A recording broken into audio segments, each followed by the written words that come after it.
ഇന്ന് തന്നെ ഡൗൺലോഡ് ചെയ്യൂ. കാണൂ നിങ്ങളുടെ ഫേവറേറ്റ് ഷോസ്. ഇനി എല്ലാവരുടെ മുന്നിൽ വെച്ച് ഒന്നും ചെയ്യാൻ പറ്റില്ലടി മോളെ. എല്ലാം സൂത്രത്തിൽ വേണം. നീ അമ്മയെ തള്ളി പറഞ്ഞാലും അമ്മ നിന്നെ തള്ളി പറയില്ല. സോറി അമ്മ.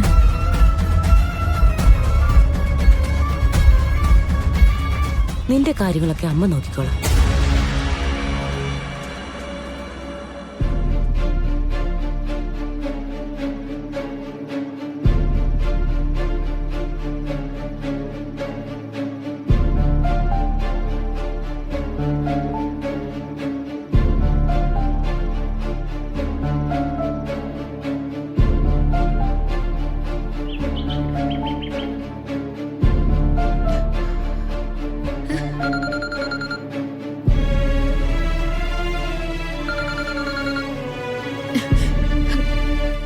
ഇവളെന്താ ഫോൺ എടുക്കാത്തത്?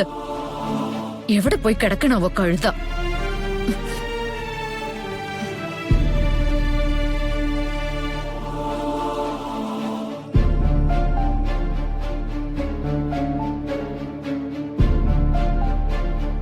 എന്തു പറ്റി മോളെ? നീ ഇതാരെ വിളിക്കുന്നേ? ഞാൻ അവളെ വിളിക്കുന്നെ, ആ കൃഷ്ണെ. എന്തിന്? ഇന്നലെ ആ ഗവൺമെന്റ് പ്രൊജക്ട് പ്രസന്റ് ചെയ്യുന്ന ദിവസം. ഇന്നലെ അവളെ അതിന് കെട്ടിയെടുക്കുന്നേ. ആ മമ്മി, അത്രയും ഒഫീഷ്യൽസിന്റെ മുന്നില് തല ഉയർത്തി ഒന്ന് നേരെ നിൽക്കാൻ അവളെ കൊണ്ട് സാധിക്കൂ? അവള് എന്ത് പ്രസന്റ് ചെയ്യാനാ മമ്മി? കാൽമുട്ടിടിച്ച് ബോധം കെട്ട് എവിടെങ്കിലും പോയി വീഴും. അതാ അവിടെ സംഭവിക്കാൻ പോകുന്നെ. അങ്ങനെ സംഭവിച്ചാലും അവൾക്ക് നഷ്ടമൊന്നും ഉണ്ടാവില്ല.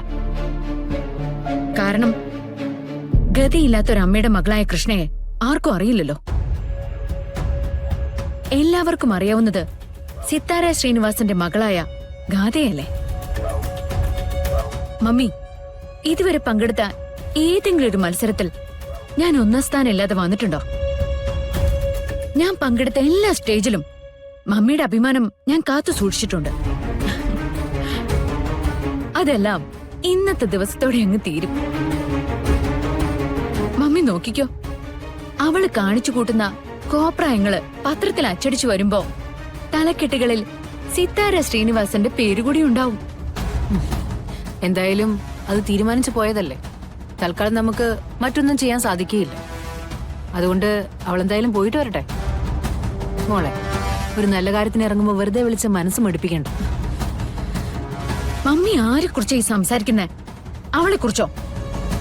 അവളുടെ മനസ്സ് മടുത്താൽ എന്താ? അവൾക്ക് മുന്നിലുള്ള ലക്ഷ്യങ്ങൾ പിഴച്ചാൽ എന്താ? പോവാൻ പറ മമ്മി. എനിക്ക് എന്തായാലും പോകുന്നതിന് മുൻപ് അവളെ വിളിച്ച് സംസാരിച്ചില്ലെങ്കിൽ സമാധാനം കിട്ടില്ല.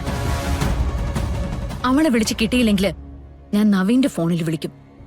ഗാഥ, വെറുതെ അബദ്ധങ്ങളൊന്നും കാണിക്കരുത്. നീ ഒന്ന് സൈലന്റ് ആയിട്ട് ഇരുന്നാ മതി. ഈ ഒരു പ്രസന്റേഷൻ കൊണ്ട് ഒരു അപകടവും ഉണ്ടാവില്ല. നവീൻ അതൊക്കെ ഹാൻഡിൽ ചെയ്തോളൂ.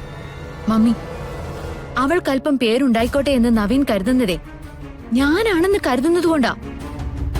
അല്ലാതെ നവീന്റെ തൊട്ടടുത്ത് നിൽക്കുന്നത് വേഷം മാറിയ ഒരുത്തിയാണെന്ന് നവീൻ തിരിച്ചറിഞ്ഞാലുണ്ടല്ലോ, ആ നിമിഷം നവീൻ അവളെ കൊന്നുകളയും.